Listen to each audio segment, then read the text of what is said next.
There's this common image where the betrayed person walks in on their unfaithful partner in a compromising situation and gets the last laugh. Well, that's not how it went down for me.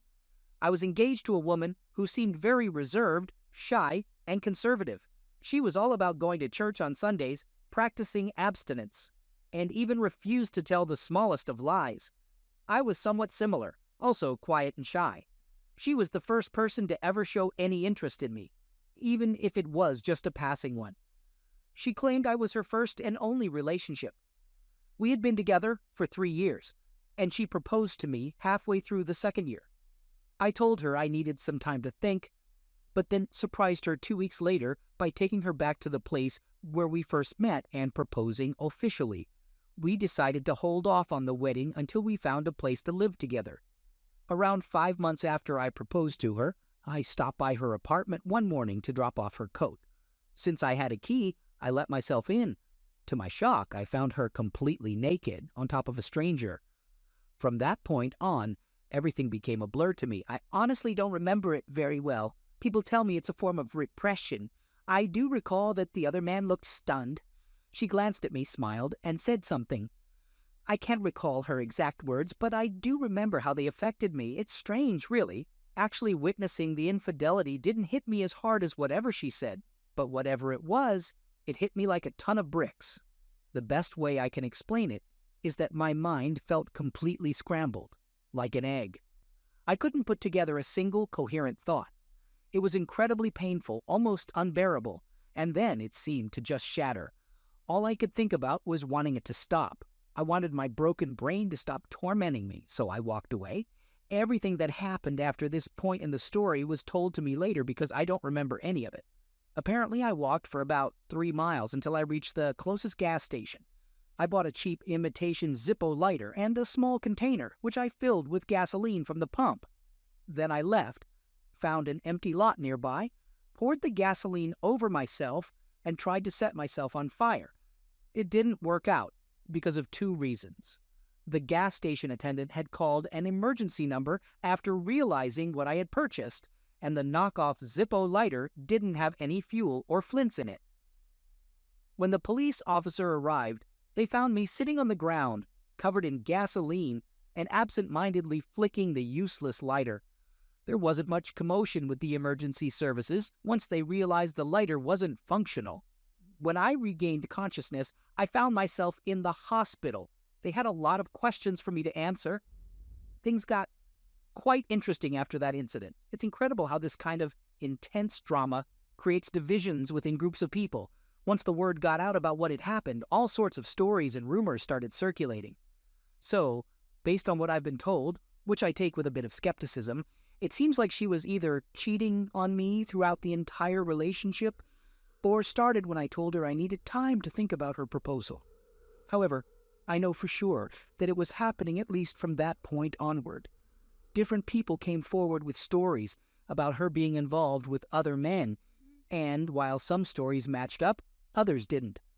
I also received a bunch of stories dating back to when we first met, describing strange behavior from her. For example, there was one incident where she showed up at a friend's house, knocked on the door, and when nobody answered, she stood there in front of the door without moving for hours until a neighbor confronted her.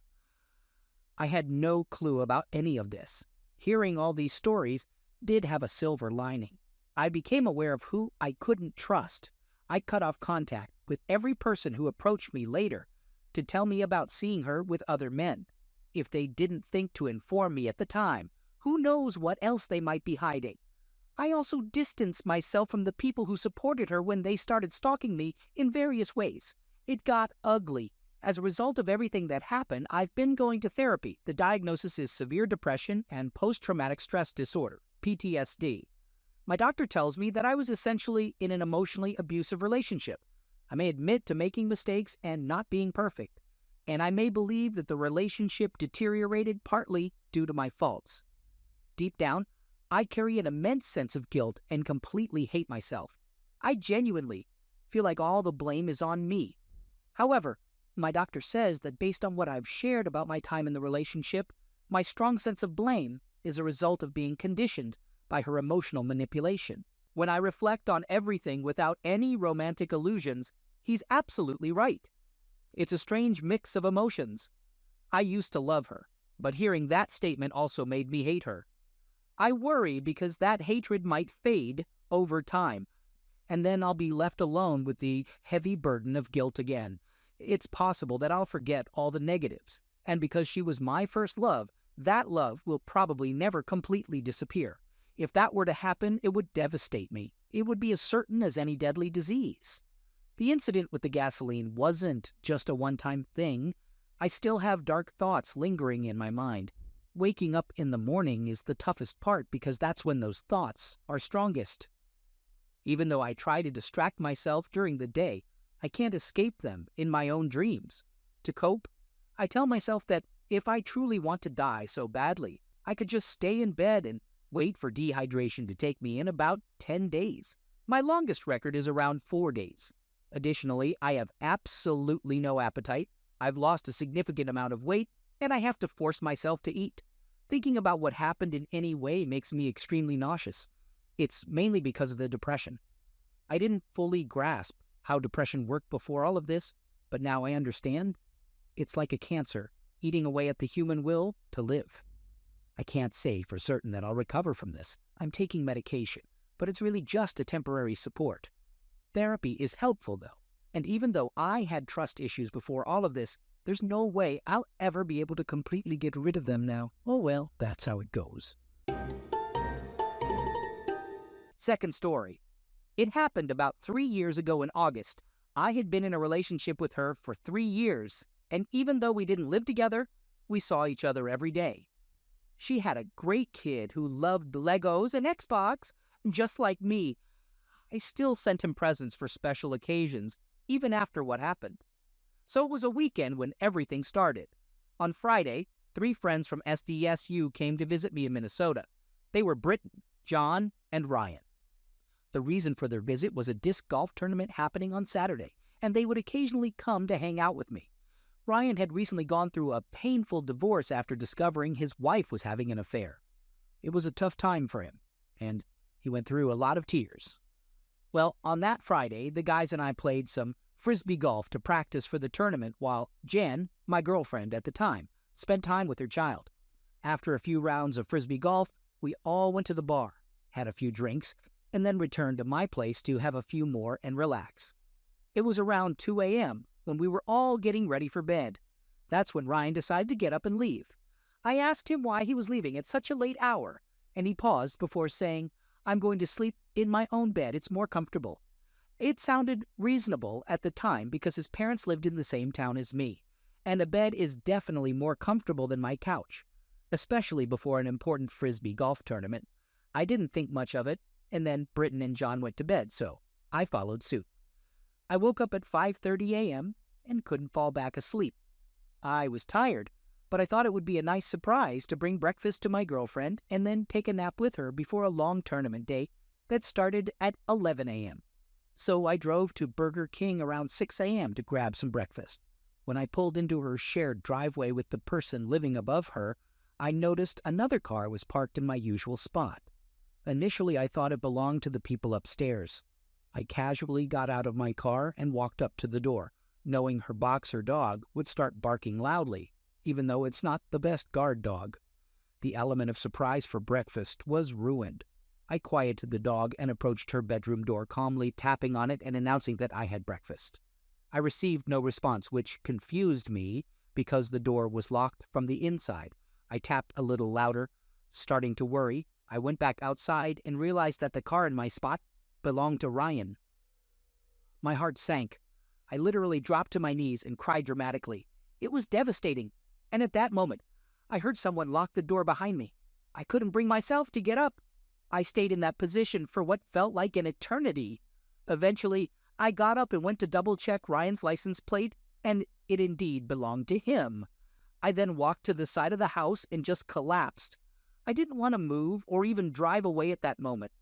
My life had revolved around this woman and her child for the past few years, and it felt like everything I had built was gone. My mind kept replaying that same sentence over and over, or variations of it, for what felt like an eternity until I felt John's hand on my back while I lay in the grass crying. Apparently, Ryan had called him and informed him about what had happened. John helped me sit up and started talking to me outside, trying his best to say anything that would bring me comfort. Finally, around 10 a.m., I had run out of tears, energy, and patience. Jen and Ryan were still hiding in Jen's house, but I made the decision to leave. After all, I had to prepare for the Frisbee golf tournament, so with little to no sleep, hours of crying, and dark thoughts, I joined the tournament. The first 9 holes went fine with par after par. However, when it came to the last 9 holes of the course, I should mention that up until that day, I had never lost a Frisbee golf disc. I ended up losing 3 discs to water shots and finished 11 strokes over par. Another lousy part of the last 9 holes was that my parents were waiting at hole 18 tee box.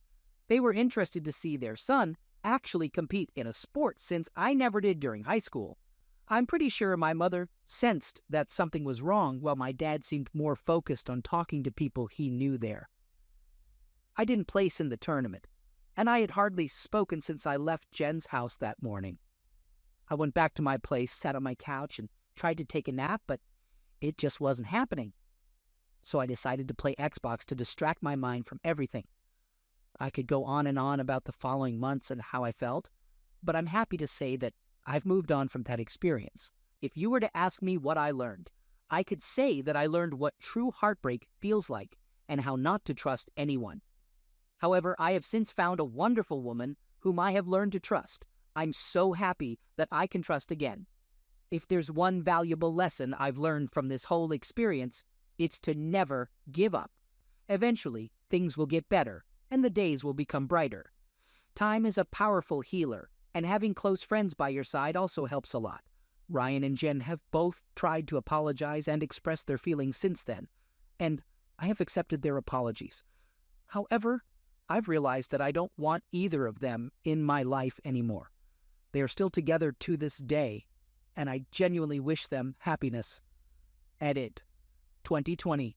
Here's an update on the people involved in this story, just for my own record. The girl I was with when I wrote this is now happily with the musician she left me for. But that's all in the past now. I'm currently happy and living in Denver with another amazing girl from Minnesota. Ryan and Jen are engaged, and I occasionally exchange messages with Jen. John is still married and has a child. Third story. The thing that made my situation different was that I had an idea of what I was getting into. Let's go back 2 weeks. Scratch that. Let's go back 2 years. I was living in a rundown trailer in the middle of a huge pine forest in rural Alabama. How did I end up there? Well, after graduating from a small high school in Louisiana, I took a year off to indulge in casual closeness and pills. Eventually, I had to face the reality that I couldn't sustain that lifestyle anymore. That's when an opportunity came up for me. My father offered me a cozy little place in the middle of nowhere and a respectable job managing one of his recently acquired Subway sandwich shops. It was a mutually beneficial arrangement. There was a shortage of food service managers in the area, and I had no assets like a home, car, degree, or work experience. So my father got an employee who was committed to taking care of the trailer when he was in town and would work long hours in exchange for housing, food, and the use of a vehicle instead of a salary. In return, I had shelter from the weather, all the sandwiches I could eat, a car, and a nice mobile home to call my own in the midst of my interesting surroundings. I also met her. It didn't take long before I lost my job, got kicked out of my place, and had my car taken away. My father was really insistent that I should stay single, but I strongly believed that having a steady connection with someone was more important than those trivial worldly things. We lived in government-assisted housing with her mother, stepfather, and brother, and let me tell you, it wasn't just any government housing, my friend. It was government housing in rural Alabama. It was small, dirty, and filled with pets, but it was home. A year went by, and I was almost ready to start my new life as a security guard at a paper mill. She had a $300 ring on her finger, and she was carrying our son. On my birthday, she left. She said she needed space and that she would be staying at her friend's house. She conveniently left out the part about having to share a room with a guy who had been trying to win her over while I was busy working all day, sometimes neglecting her needs while trying to fulfill others. But I guess when you've spent most of your life without any money at all, working a 40-hour week probably seems unnecessary. In a town as small as a tiny gonorrhea nodule, rumors spread quickly. For a week, I was met with responses like, "I just need time away from you," or "You can't keep coming here, I need more time." I wasn't making any progress, and the rumors were starting to hurt. When her sister's ex-husband confirmed my worst fears, the anger was almost overwhelming. To me, it was the ultimate betrayal. I value loyalty and trust above all else. I had left behind a miserable life to start a new, even more difficult life of hard work just to be with and fully support this girl. At that time, I believed it meant something significant, and it was enough to make me go straight to the bank and withdraw all $100 from our joint account. I drove to her friend's house, knowing he would be there, and walked past her friend, who half-heartedly tried to confront me on the front porch. I entered the room where she was with him, and she quickly got out of bed and got dressed as I gave a nod to him. That was the first and last time I acknowledged his existence. She asked me what the heck I was doing there, and I handed her $50. I told her it was her share of our savings and that I would be leaving for Louisiana the next day. Needless to say, she was back home that evening. She tried to persuade me into having closeness, but I declined. Later on, she admitted that it hurt her deeply. I know. The next morning, I foolishly laid out my conditions for staying, and the one she couldn't comply with was that she had to promise to never hang out with the shirtless guy she had been fooling around with while deciding if she was ready to commit to only one person for the rest of her life. That sealed the deal and confirmed what should have already been a clear decision to get out of there. After taking a Greyhound bus, I found myself uncontrollably sobbing into my uncle's waterbed. It would take another 8 years before I allowed someone else to see my magnificent Johnson, if you catch my drift. But they say the first cut is the deepest, right? Fourth story. I met this girl, let's call her Nellie, while I was already in a relationship with another girl, let's call her Hermione, back in high school. Things weren't going well with Hermione, but she was really invested in our relationship. The three of us went on a road trip together, which was incredibly awkward because I was starting to have feelings for Nellie while still being with Hermione. After we returned from that situation that I shouldn't have put us all in, I ended my 9-month relationship with Hermione one evening. It wasn't a smooth breakup, as she even threatened to throw a concrete block at my windshield. Looking back, it was wrong to take them both on the trip, but I want to make it clear that I never cheated, and I believe I handled the situation as best as I could, considering my emotional immaturity at that time. A few weeks later, Nellie and I started a relationship just before heading to college together. Hermione also went to the same college initially, but she transferred out in the second year to date one of my longtime friends. I was happy for her and glad that she found someone who would appreciate her. Nellie and I had a 4-year relationship throughout college, which had its ups and downs, but was gradually turning into what I thought would be a lifelong commitment and marriage. Until everything fell apart in a matter of minutes. You know, Nellie would sometimes go back home without me to visit her family and friends. She even made a trip to her home country after 6 months into our relationship. Although she was mostly unreachable during these trips, and she had a flirtatious nature that initially attracted me to her, I trusted her and didn't really consider the possibility of her cheating. On the evening we broke up, Nellie had returned to our apartment from a trip to visit her friends and family. She was acting a bit strange when she came in, but shortly after her arrival, she jumped on me for some closeness. It was quick and different from our usual moments, so I asked her what that was all about. She sat on the bed trembling and said, "I think I might cheat on you." It was a strange thing to hear, but I appreciated that we were discussing a problem before it actually happened. I tried to dig deeper and understand why she felt that way. After talking things through, I concluded by saying, "Well, these are all things we can work on so that you don't cheat on me. Just to be sure you haven't cheated on me, right?" She responded with a hesitant no and avoided making direct eye contact. I asked again and again, and each time Her response seemed less sincere. When I asked for the fourth time, she finally admitted to it. I got angry. I punched our bedroom wall, but it only hurt my fist in the process. Turns out the wall was stronger than I thought, or maybe I'm just not that strong. Then I asked her how many times it happened. Once, she said. I pushed for more information. Once turned into twice, twice turned into 3 times. As my trust in her started to fade, I kept pressuring her, saying, "Are you sure it's only 3 times?" Look, I shouldn't have kept asking those questions, but at the time, that's what I wanted to know. It turned out to be more than 3 times, but I can't remember the exact number. Then I asked, "Since when?"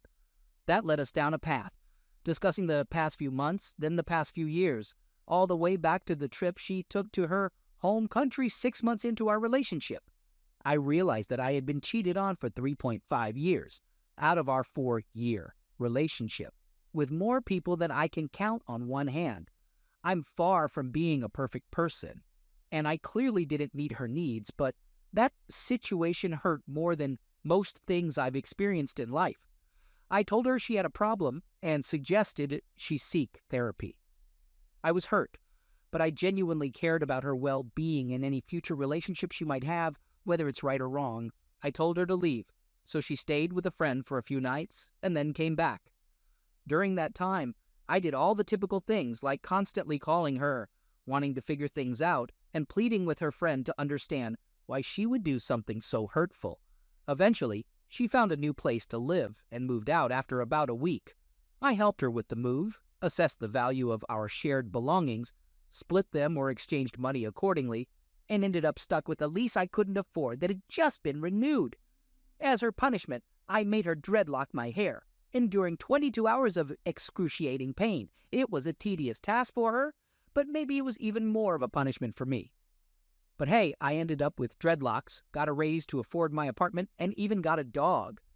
During my senior year of college, I had my doubts about finding someone else since I lived a relatively introverted lifestyle. I wondered if I could meet someone before or after entering the real world. But then, 3 months later, I met Terry through a mutual friend in a class we had together.